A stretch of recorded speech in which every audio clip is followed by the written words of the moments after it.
So this was a little anecdote that I brought up the other day in a message. I said, no wonder, I'm not sure if I posted this message or not, but I said, no wonder our American soldiers have PTSD after having gone to Afghanistan and hearing little boys screaming in terror and pain, being raped by grown men in Afghanistan. Why should it matter to me? Well, Jesus said, whatsoever you have done to the least of these, you have done unto me. I never heard anybody talk about it in church. I heard it one time. And I don't know, some lady made a message about how you can't get these men off each other. They're just constantly having sex with each other. It's bizarre. It is the sin of Sodom and Gomorrah, folks. But, if it's grown consenting males. Because I had a gay uncle, so doesn't everybody have a gay uncle? I had a gay uncle. If they're consenting and they're grown males, that's one thing. But they're abusing children, little boys, they're victimizing poor little boys, and of course little girls too. But we're talking about Afghanistan, folks. Why is this important to me? Well, are you one of those people that got curious and said, hey, I'm going to send my DNA into Ancestry.com, like you had to spit into like a little tube and there's no blood draw or anything. It's like, oh, well, mostly you're just a white person. Should we just go to the Gap like on Seinfeld? There's no Ashkenazi Jew or anything in you. You're just a white person. But, you have a little bit of Stan in you, right? So that could mean, well, you could be from Afghanistan, you could be from Pakistan, you could be from Uzbekistan. Some ancestor had Stan ancestry. Is this why I care so much? Look at me, I don't look Aryan, I look Middle Eastern, but then again, the Aryans, the Iranians claim to be white. The Persians are white. They're as dark as anybody from Chiapas in Mexico. But like, I cling to my identity. I'm a white. I'm sure you're white. Yeah, I'm sure, How were you born with a suntan if you're so white? Okay. The reason why I'm saying this is I despise ethnic pride. I despise it. Because my grandparents made a big deal out of how Hitler was great and German culture was superior and that justified killing the Jews and the Jews are filthy people. No, my grandmother even said, Hungarians, they're filthy people. I never met a Hungarian. I don't know. Like, I've never been to Spain. I sure wouldn't want to go there. No, I would not want to go to Spain. These people are nutso.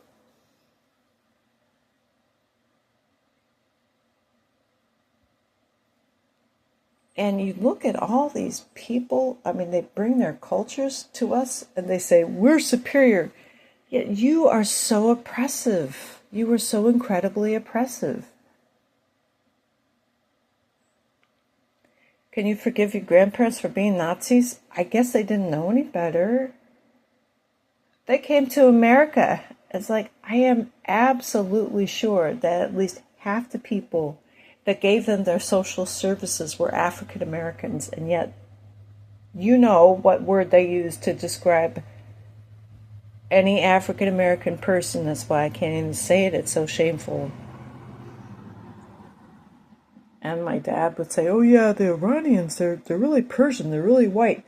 We're not Arab. You look like an Arab to me.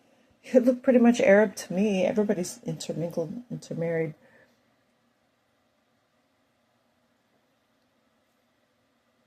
But why do I look different? Why? That's why I got my ancestry tested. I got my DNA tested. It's like, well, they made such a big deal of us being German. Oh, you're German. Am I Transylvanian Saxon? Am I German?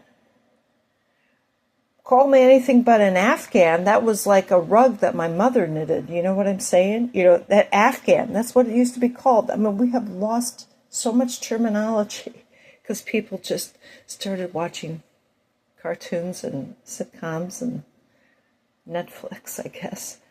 But an Afghan, my mother knitted several Afghans. Like she would crochet, and that was called an Afghan.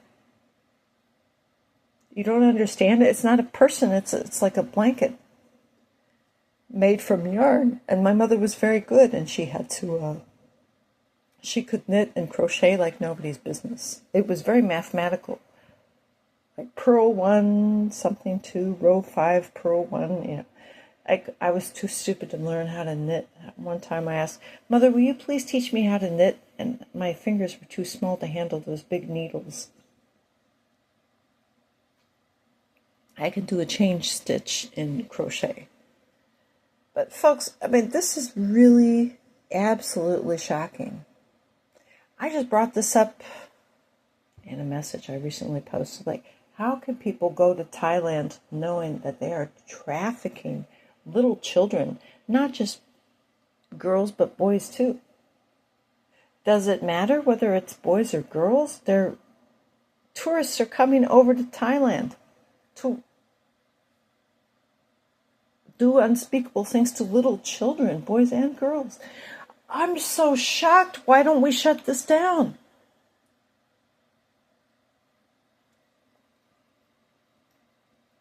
And the fact that maybe I have some relatives in Afghanistan right now. Maybe that's why I'm upset, and that's why I will not be quiet, because if this is happening to little children, if they're being abused, oh my goodness, and you don't do anything about it. I mean, it's one thing if you don't know something, but if you know something and you don't do anything about it, for shame.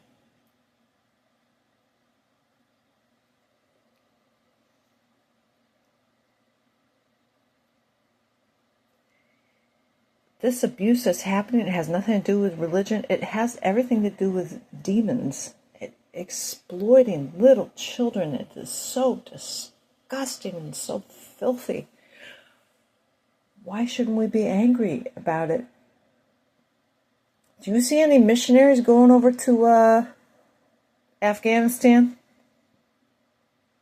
One of my favorite videos, you know, when I was still watching MTV a long time ago, was Annie Lennox and, you know, Dave Stewart. Of course, I'm part Celtic too, so, you know, I got a ball in play in almost every ethnicity, it seems, except maybe Aborigine, but it wouldn't surprise me if I weren't part Aborigine too. Don't mess with a missionary man, right? We criticize the missionaries because, well, they brought oppression, they brought colonialism. I read Heart of Darkness by Joseph Conrad, who, by the way, was a Pole, I believe. That wasn't his real name. How the Belgians oppressed people in Africa, and I felt like, that's so terrible. They really mistreated people. They did mistreat people. India got so mad at Britain, they kicked them out. What was the jewel in the crown? India was the jewel in the crown. I saw the whole PBS miniseries from Masterpiece Theatre.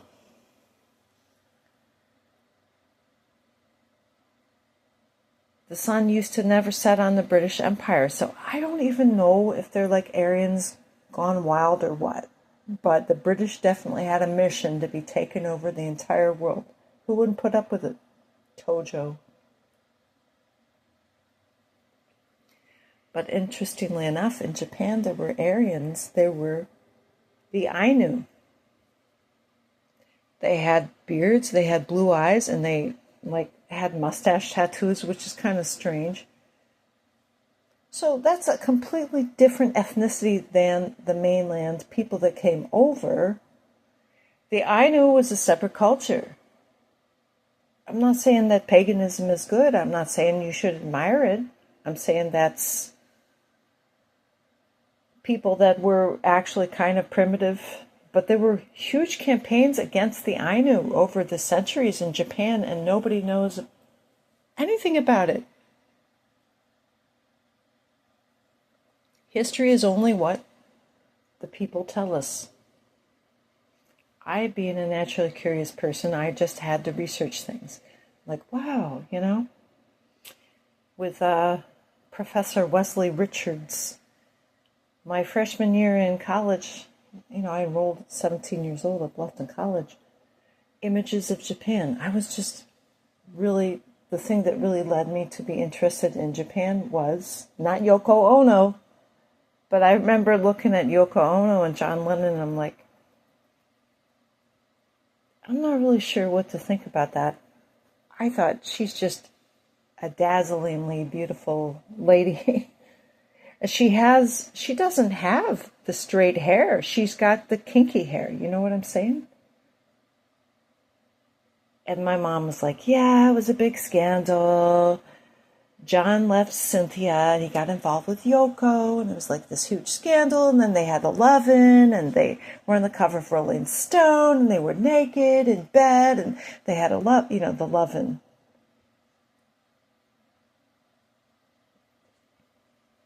Interesting.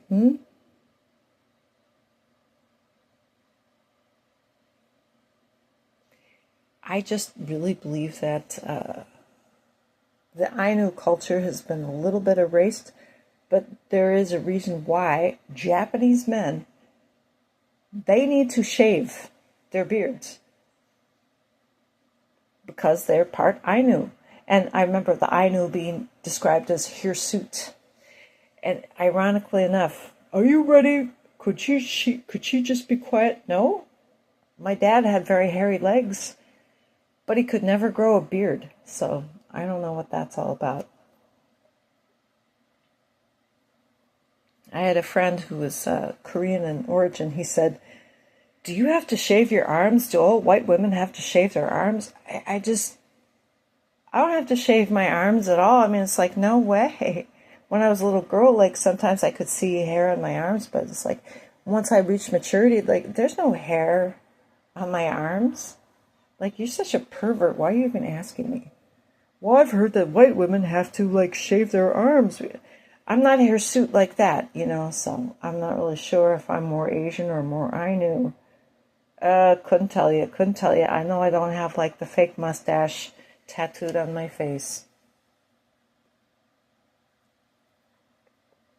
All this paganism. When I was a little girl, of course you've heard me tell the story many times. When I was a little girl, my mother loved all the science fiction, and she loved Ray Bradbury, and we had this dog-eared, what's dog-eared? Well, it's a book that's been read many times. It was a dog-eared paperback. The Illustrated Man, and it was so freaking scary. It was so Look at the prologue of The Illustrated Man. It was so freaking scary. Like, all these tattoos told stories. It's like he went into the desert with this guy in California, and they were sleeping by a campfire, and then at night the tattoos came to life, and he was scared witless. I'm not saying that everybody that gets a tattoo is a bad person, but I'm saying, why would you want to be a pagan? Why would you want to like staple something through your nose? When I was a little girl, I accidentally stapled my finger. That was painful. It was like, oh no, I hurt myself with a stapler, Mommy. Yeah, but nobody was around, usually. So it's like, but people are doing it to themselves on purpose these days. What, for the love of anything decent, why are you doing that? They're even like mutilating their genitals. I can't help but think that's a pagan influence. And I don't think that paganism can be ascribed to any particular race. Perversion cannot be ascribed to any particular culture necessarily.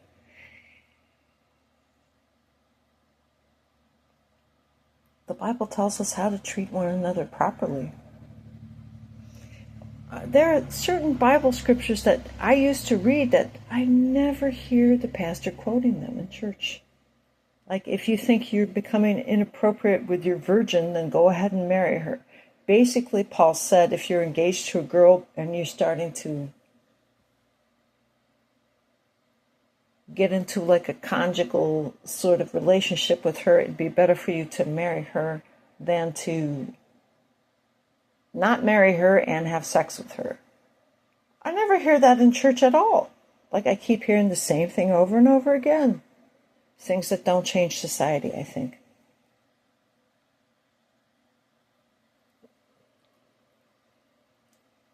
Somebody needs to get upset, so I'm not, I saw the movie about Gandhi on HBO back in 1981 or something. I don't know. I don't remember. I saw it on HBO. I was like, wow, he's such a wonderful guy. But if you look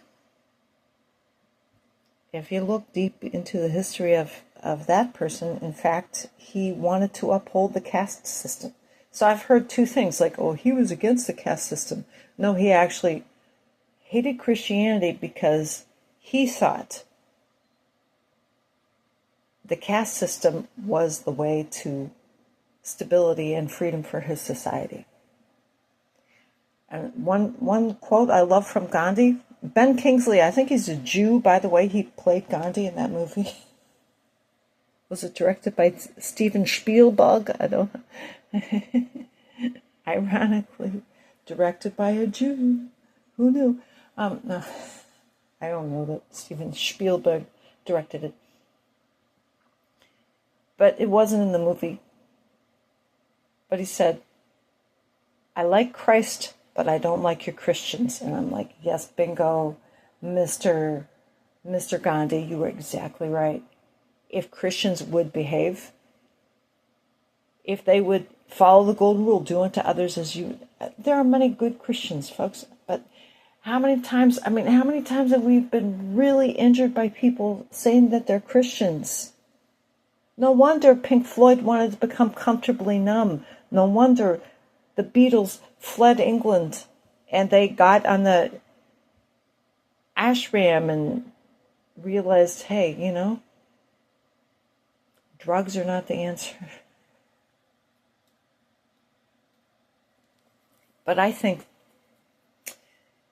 again, I want to quote Jesus, whatsoever you have done to the least of these you've done unto me. If you're not defending the little children being raped in Afghanistan and in Thailand and wherever that's happening, then for shame if you know about it. You're not responsible for something if you don't know about it. My mother used to say, ignorance of the law is no excuse. But if you know something, then you become responsible for that information. You need to save people, right? I mean, you need to do whatever it takes. Maybe it's just sounding that clarion call.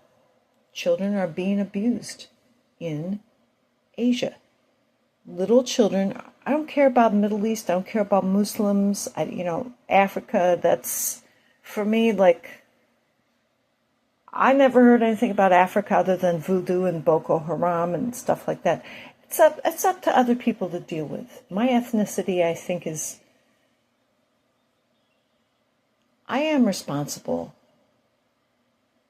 Knowing that maybe some of my distant relatives today are being raped and sodomized. How can I remain silent? I don't think that I should. Thank you for listening. Goodbye.